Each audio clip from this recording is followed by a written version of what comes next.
what makes the music, you know. I mean, you can't really put Trent Reznor in that box because, you know, when he was all fucked up on everything, he was putting out amazing music. But now here he is again, putting out amazing music. Dude, the stuff he just put out a couple months ago with Atticus Ross, dude, just like unbelievable. Ghost 5 and 6, like just fucking brilliant. You know, and Trent, you know, and it's probably super predominant in most of, like, especially my newer stuff where I'm getting more honest with myself, you know, and the more I produce, the more I write, the more I just shed those layers, and I just get down and I'm like, all right, I'm going to put this out here and see where it lies. But I'm really, I think even like my last album really was exploring those early influences for me, and those kind of post-industrial electronic kind of heavy, beautiful sadness, you know. Yeah. That's what you get with him. I would put him to be, in my eyes, he's one of the greatest musicians. I don't want to screw anybody over, but I'm going to say 40, 50 years, like one of the greatest musicians. I'd put him up above Prince. I'd put him, you know, up above Michael Jackson. He, to me, you know, as far as what he's doing, he's so honest and true to himself. With that last tour that they did with, what was it, the Cold and Black tour, where they pretty much said, Ticketmaster, go fuck off. Yep. You want tickets, you go to the ticket box, you buy tickets for the show. That's the only way you can come see us, because we don't want to fucking support anybody that's a piece of shit. Yep. And I thought it was a great stance. Like, come to the show the day of and buy a ticket. If it sells out, it sells out while you're waiting in line. Yep. Holy shit, that's how it used to be when we were growing up. Like, my first show is like, oh, you gotta go here and wait in line for tickets, and you know. And now it's just like you just kind of sit on your phone waiting for like the clock to tick down, and you just hit fucking buy. And it's why every time I try to see fucking Radiohead for the last 25 years or 20 something 3 years of my life, I can't, because I get fucked over because of buying out fucking tickets and third party. And at this point, I don't think I'll ever see Radiohead. I don't know. Internet, make it happen for me. The thing is, they're probably going to do some kind of live stream soon. I'm a huge Radiohead fan. I've always wanted to see him. I don't think I'll ever see him because of the fact of trying to get a ticket. And, you know, maybe there's like a little bit of that'll squeak by, and I'll get tickets to like a Tom York concert. You know, maybe he'll do something solo, but you know, my guess is I'm probably gonna have to buy tickets to a festival that I don't want to go to just to see Radiohead. You'll have to go to like Atoms for Peace concert and be like, no, I'm stuck with Flea and Tom York. Which that doesn't sound bad though. That really doesn't sound bad. Shit on Flea, because I listened to Red Hot Chili Peppers, and also he did a fantastic job on the first Mars Volta album. Oh, absolutely. Oh my God. Oh, another amazing band that is either you love them or you hate them. There's no in between with the Mars Volta at all, and I love them. Them. Well, yeah, it's either you love them or hate them, or you love them and then realize some of the music they put out, you hate it before and then you love it now. Which I was kind of like that. Francis the Mute, I liked a handful of things off of it. It kind of grew. Deloused is still the best album they've put out. Bedlam and Goliath, absolutely amazing. Amputexture. The only one that kind of falls flat is like the newer one, which isn't really new. I guess it came out like 2012 or something. Yeah, it was like one of the last things that they'd put out. Yeah. But still phenomenal, like an absolute amazing band. Well, they're a very unique band, and they do so much in the studio, and there's so many different instruments and things happening.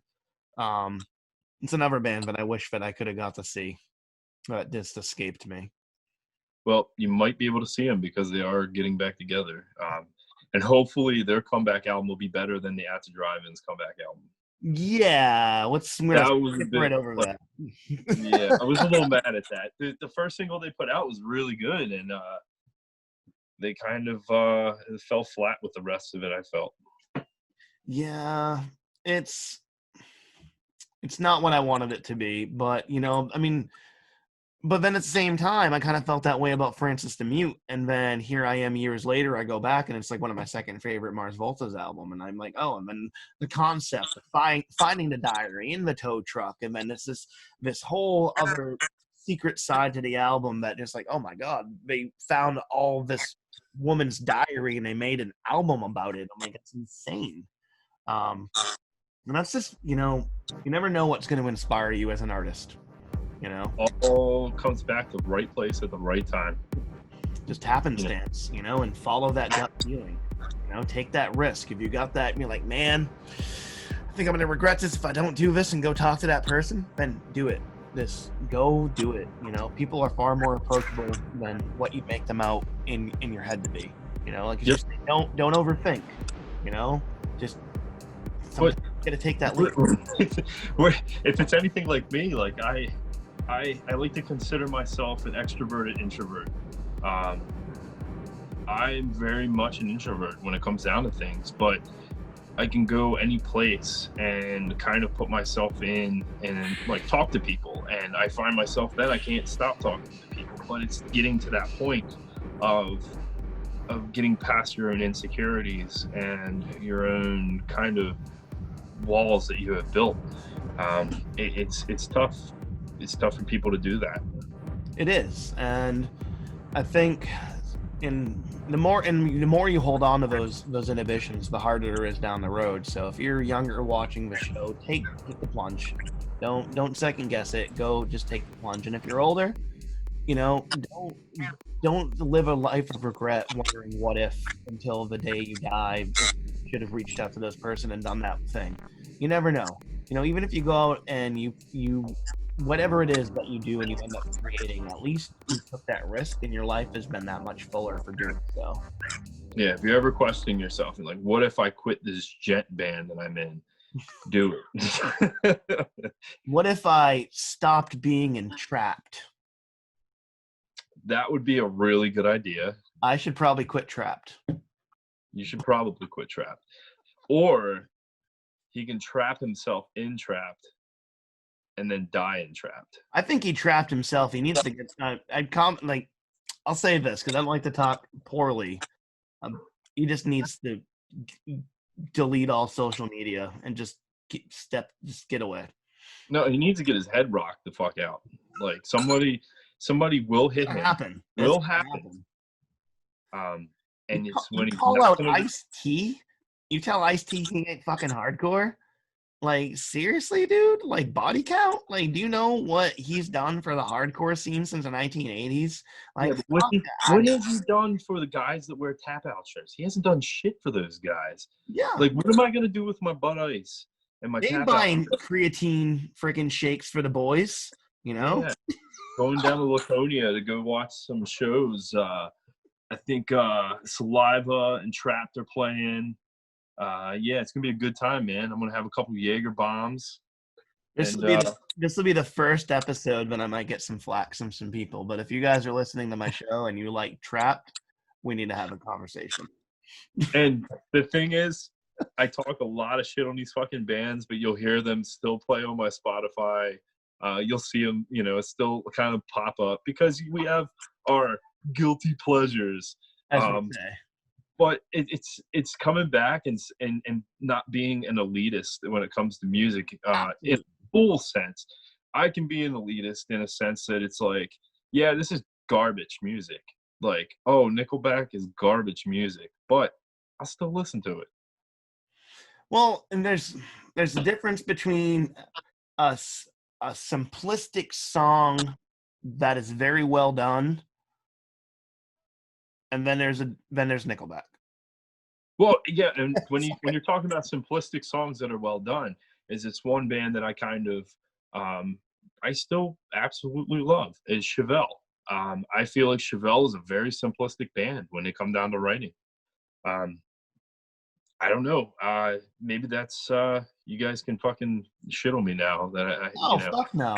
No, not at all. Bryan likes Chevelle. No. I mean everybody's got, you know, their thing. I mean, everybody's got their thing that they just absolutely, it's like, you know what, for me, I mean, I still love Killswitch Engage, you know, I still love Killswitch, you know, although they keep putting out really good material, but like, you know, there's some bands that is, you know, I don't really give a shit anymore, and that's the whole point of this, is like, there's amazing music out there and you're only limiting yourself by listening to one thing, you Yep. know. And And there's also too, and not even just listening to one thing, is only having the band that you're in.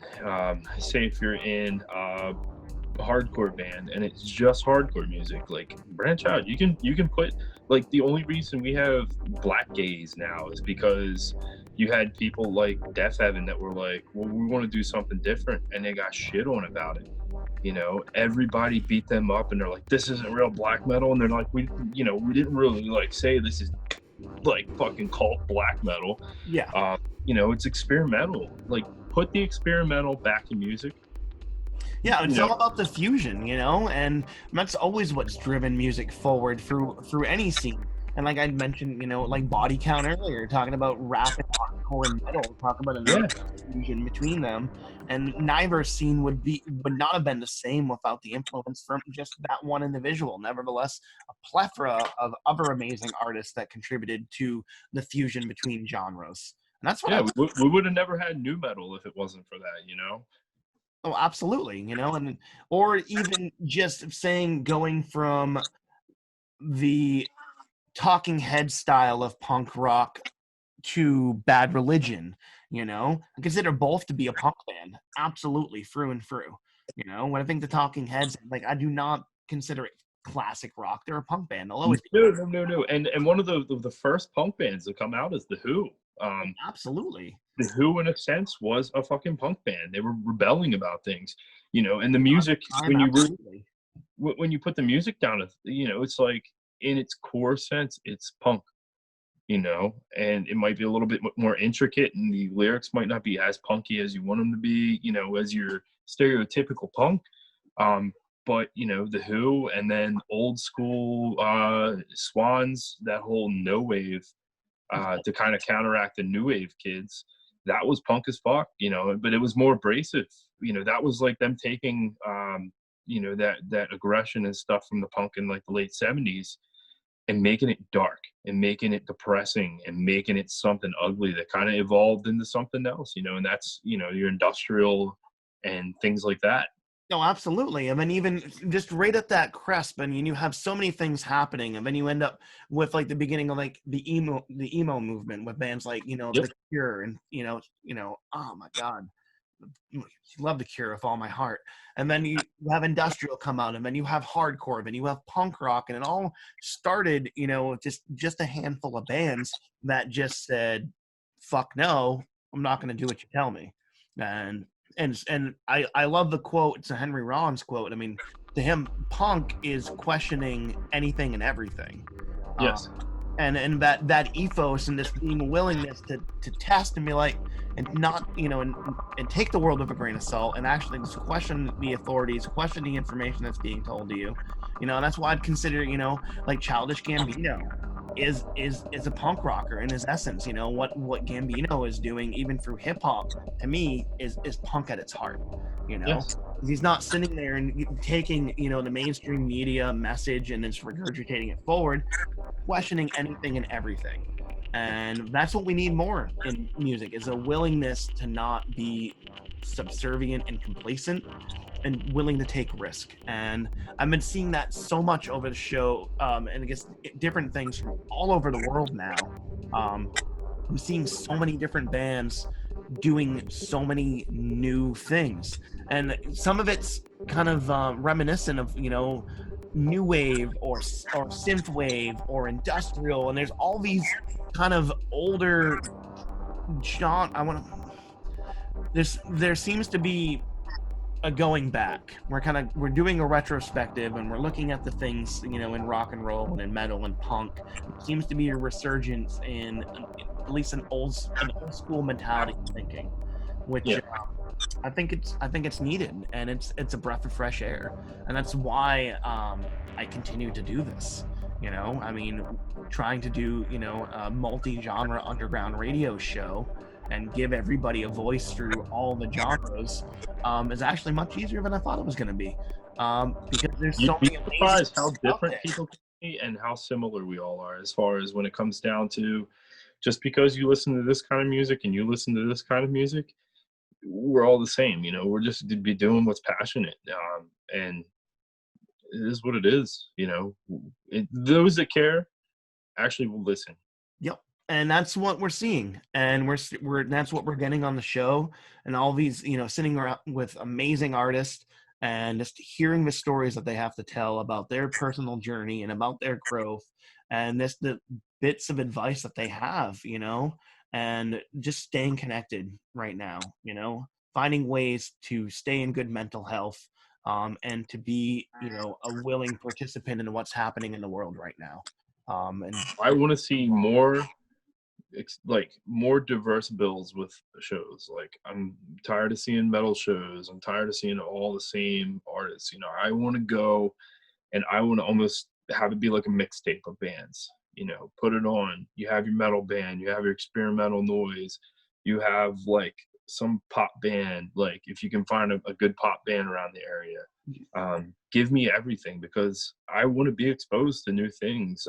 You know, I want it. You know, I don't know if I like you're not the something only until I one. hear it. And you're not the only one. I think the entire world is waiting for that breath of fresh air, you know?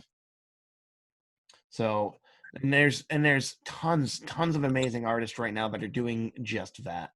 And I would absolutely include you into the fold with them. You're doing great things. Um, Thanks.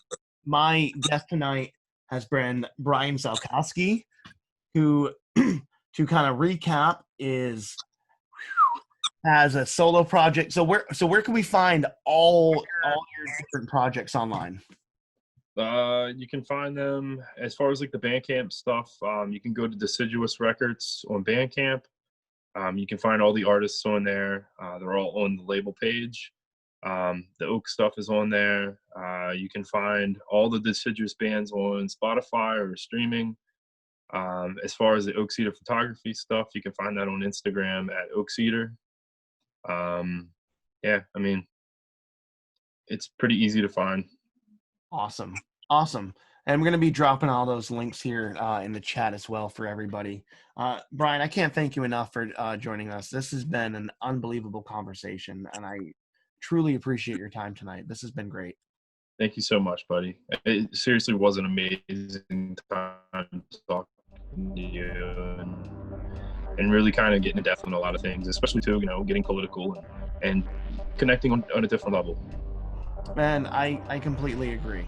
You know, and I think people need to be willing to have these conversations and feel safe doing so, and just being willing to learn and educate throughout, you know.